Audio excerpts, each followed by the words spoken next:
Oh, a microphony. And a phony at the mic. Quiet, numbskulls, I'm broadcasting. The Doctor of Discernment is now online. You know, much like my show, in that it's a local reaction to things that are happening on a federal level. Dispensing a daily dose of common sense. No prescription required. Wow, do I have a boatload of stuff for you, from the crazy to the absurd. Let's start getting into it because, I mean, it is bizarro world out there. And I say, if it's obvious to me, should be obvious to everyone. Oh, wow. Who could have seen this coming? This is the Fourth Hour with Greg Belfrage. Hold on to your butts. Broadcasting from my basement bunker beneath Kettle Radio. Welcome to the Fourth Hour with Greg Belfrage. It is great to have you along. Have you seen the video of the Starship explosion? I mean, it's pretty incredible. New York Post has got the story. There it is. It's sitting on the launch pad. This is down in Texas, and you'll see it sitting there, and boom. There she goes. What an explosion of the SpaceX Starship. So this happened around 11 p.m. last night. And just fortunately, no one, to my knowledge, based on reports I've seen, I don't think anyone was hurt in that explosion. There you're seeing some photos. They're slowing down so it was a live stream of the SpaceX facility, captured it, and this is pretty big on YouTube right now. It's a number. There it is. Look at that. Holy moly. The folks who live nearby could feel it. It's, as you look at the explosion, I'm sure you understand why, right? So folks nearby could feel it. That's how powerful that explosion was. And this is what you're seeing residents saying. Our whole neighborhood felt it. All of the neighbors went outside to see what had happened because it shook all the houses. My brother-in-law thankfully worked during the day shift. So Starbase about 22 miles east of Brownsville. So that is crazy. Another resident heard a large boom. Wow. Incredible. 2 hours that fire burned. 2 hours after the explosion. And there is a little bit of footage of that afterward. And I wanted to show that to you here because, you know, I mentioned it briefly on the air this morning, Spring News this morning. But seeing it, I think, is entirely different when you actually see it versus hearing about it. You know, it's was an incredibly powerful explosion. So let's take a look at what's going on in the Middle East. You've got dozens of Iranian missiles striking an Israeli hospital. I'll show you this photo here on the right. See that? Now, this is in Israel. You got the Israeli hospital, residential buildings were hit. Israel's been hitting new nuclear sites. And Israel is just relentless in continuing to go after Iran. So you can see it here, that explosion hitting the Israeli hospital. And the video goes on. I watched it, and it can get graphic because you got people who were injured in the explosions. And so if you want to see more, you can see some of it here in the photos. But, I mean, take a look at that. Wow. Can you imagine living in areas where, you know, this is just routine? I mean, I think that's what I really have trouble getting my arms around that. This is just a way of life, unfortunately, and it shouldn't be. I think a lot of us feel it just absolutely should not be. But pretty crazy.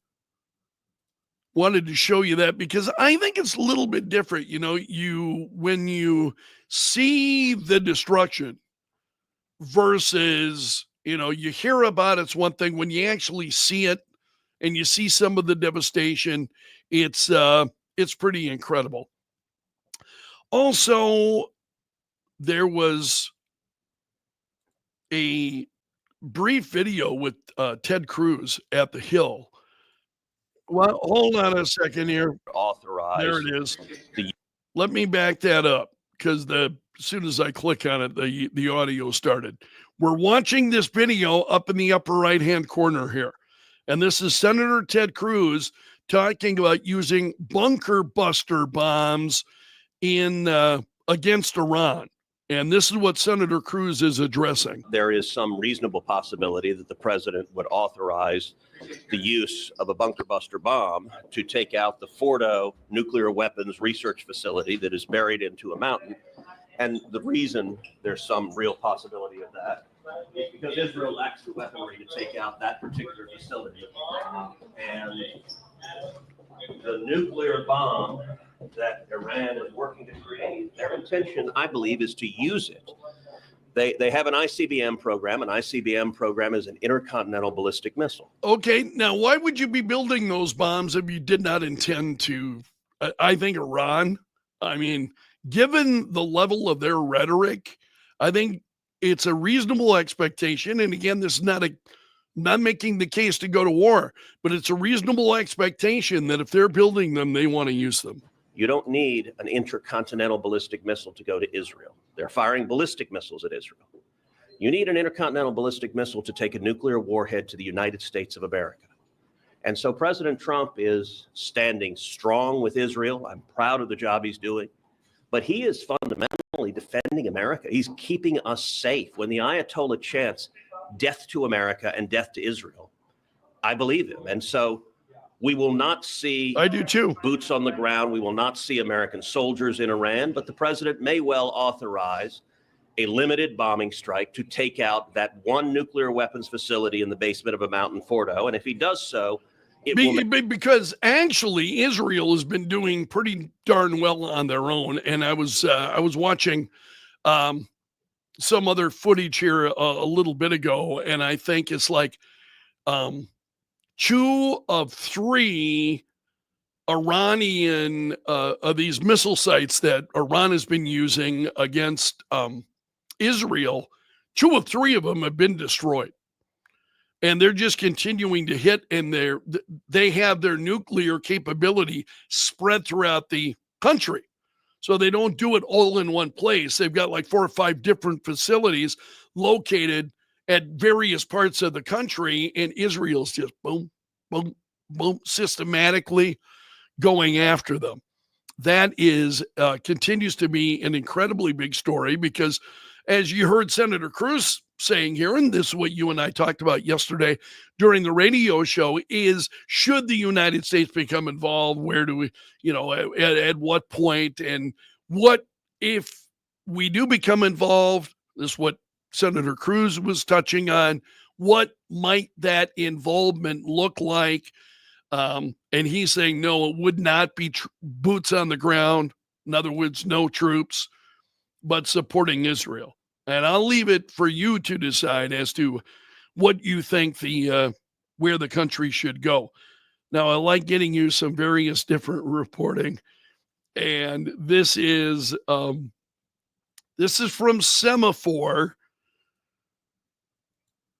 How Trump turned hawk and Republicans fell in line. So now Trump's a warmonger. Trump is Lindsey Graham, apparently, according to Semaphore. Oh man, this is bad. So the MAGA loyalists trying to deter President Trump. And I want to tell you, these people are few. Marjorie Taylor Greene, Steve Bannon, a couple of others. They are few. And look how this is one of the top stories this morning at Semaphore. Here it is. Trump turned hawk and Republicans fell in line. This story actually is a little bit, I think, closer to the reality. You've got a party that's split over Iran. This is what you and I talked about yesterday. The Republican Party is split over what to do with Iran. And so the Trump turning hawk, that is just absolute nonsense. That is liberal media, legacy media, I think, at its worst.